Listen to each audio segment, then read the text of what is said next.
Olá, irmãos, graça e paz, louvado seja Deus, amém? Dando continuidade aos nossos vídeos comentados, Paulo aqui, ele continua motivando e exortando a prática da santidade, amém? A santidade, ela é muito importante para o cristão, porque sem a santidade, o cristão não vai ver Deus se movendo na sua vida, amém?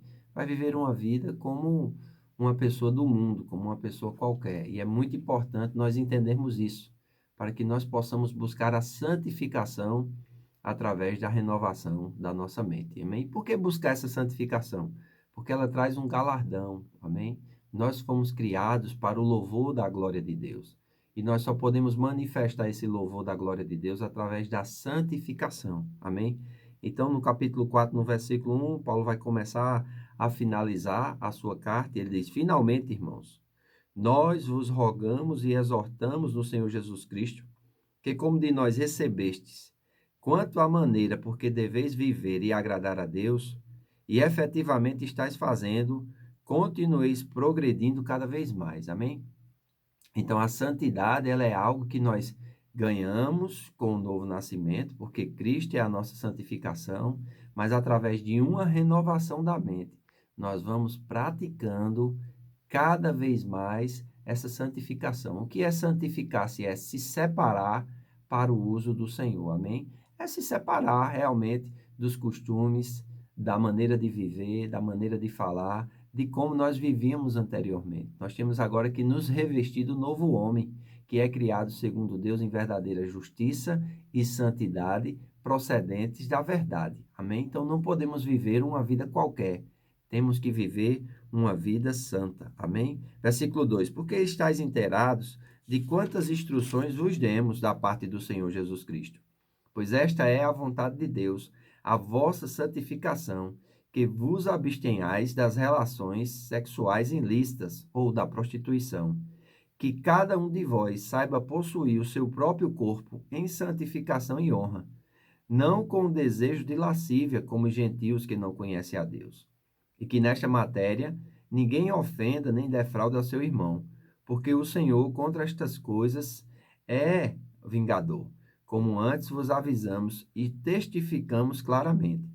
Porquanto Deus não nos chamou para a impureza, e sim para a santificação. De Sarte, quem rejeita essas coisas não rejeita ao homem, sim a Deus, que também vos dá o seu Espírito Santo.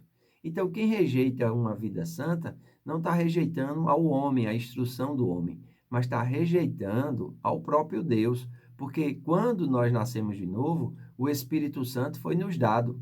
Foi ele quem nos salvou, foi ele quem nos regenerou. E é ele quem vive em nós. É o Espírito Santo que vai nos guiar a viver uma vida de santidade. E contra essa inclinação interior ou essa nova realidade divina, é ir contra o próprio Deus. E nós precisamos entender, amém, nesses dias que nós estamos vivendo, que Deus deseja a nossa santificação. Amém, irmãos? Então, neste ponto, o apóstolo se volta para as exortações que costumeiramente formam a segunda metade de suas epístolas. Ele cita a atenção renovada das instruções que tinha dado enquanto estava com eles. Uma surpresa no contexto é um apelo à vontade de Deus, aqui definida como a vossa santificação, que vos abstenhais das relações sexuais ilícitas. Para uma maior audiência gentílica, o conselho é relevante e específico.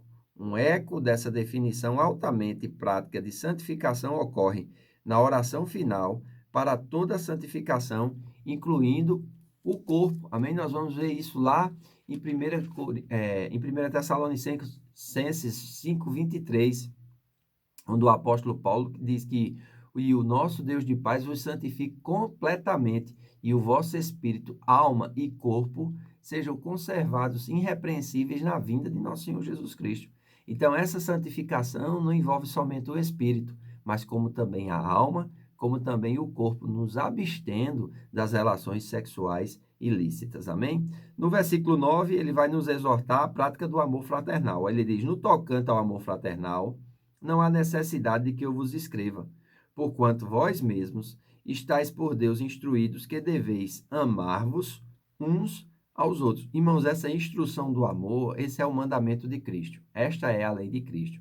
Nós precisamos nos amar de fato e de verdade. Amém? E qualquer passo fora do amor é pecado. Então, versículo 10. Ele diz assim: E na verdade estáis praticando isso mesmo, para com todos os irmãos em toda a Macedônia. Contudo, vos exortamos, irmãos, a progredirdes cada vez mais e a diligenciardes por viver tranquilamente, cuidado que é vosso, e trabalhar com as próprias mãos, como vos ordenamos, de modo que vos porteis com dignidade para com os que são de fora, e de nada venhais a precisar.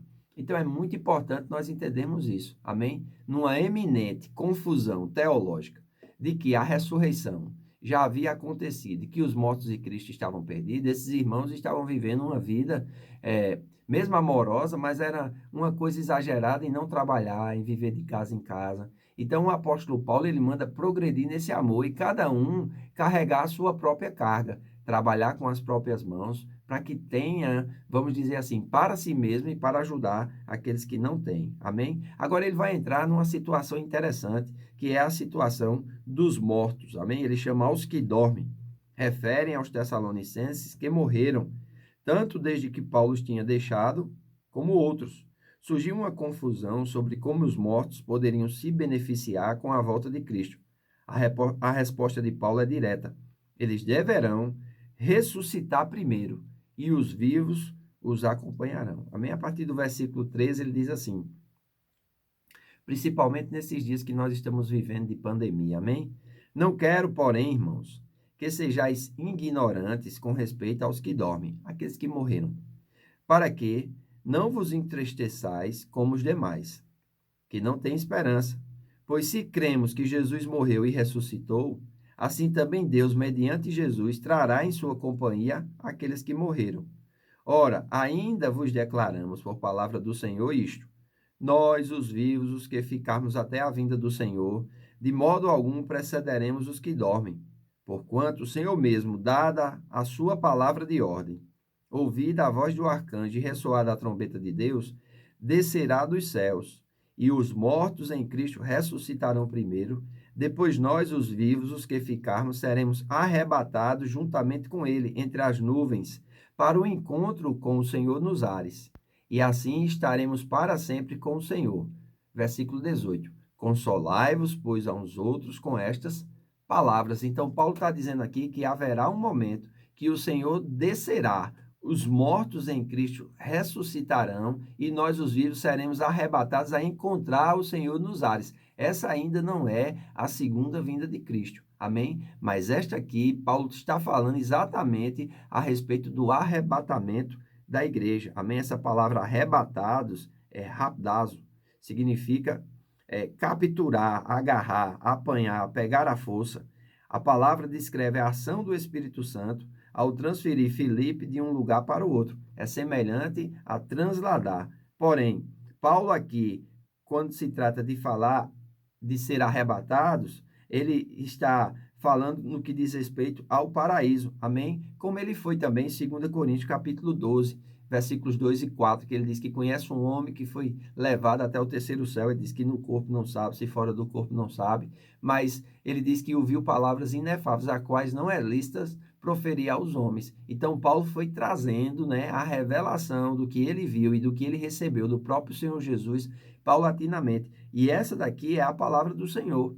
Ele diz que os mortos ressuscitarão primeiro e nós, os que estamos esperando a vinda do Senhor, seremos arrebatados a encontrar o Senhor nos ares. A segunda vinda, não. Todo olho verá, toda língua confessará. Amém? Então, é um momento específico que separa o arrebatamento da segunda vinda. E ele diz assim, olha, consolai-vos, pois, uns aos outros com estas palavras. Amém? Para que nós não sejamos sem esperança. Como eu disse ontem na pregação, a morte para o cristão é promoção. Então, nós precisamos ter isso bem claro nesses dias de desespero, amém? E ficarmos firmes na vinda do Senhor. Irmão, Jesus está voltando, amém? O anúncio triplo da vinda do Senhor. Essa é uma das passagens mais quentas sobre a segunda vinda e também uma das mais detalhadas. Dizem que haverá um anúncio triplo sobre a vinda do Senhor. Um grito, a voz de um arcanjo e a trombeta de Deus, no versículo 16. Além disso, há uma promessa tripla aos crentes. Primeiro, os mortos em Cristo ressuscitarão. Segundo, nós, os que estivermos vivos, seremos arrebatados com eles. E terceiro, sempre estaremos com o Senhor. Versículos 16 e 17. Também é importante notar que esta é a chave para o texto em que é ensinada a ideia de um arrebatamento.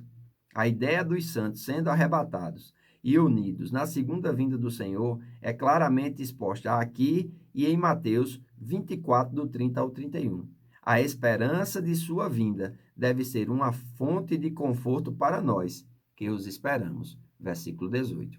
Então, espero que você possa estar lendo a palavra de Deus. Leia 1 Tessalonicenses, amém? Fique atento às redes sociais. Nós estamos comunicando como você deve se portar nesse tempo de pandemia. Em fé, sendo guiado pelo Espírito e guardado pela paz de Deus. Então, que Deus te abençoe. Fique em casa. Se não tiver algo urgente para fazer ou comida a comprar, permaneça em casa com a sua família. Isso é o que nós podemos fazer nesse tempo. Então, que Deus abençoe você e até amanhã. Tenha um bom dia.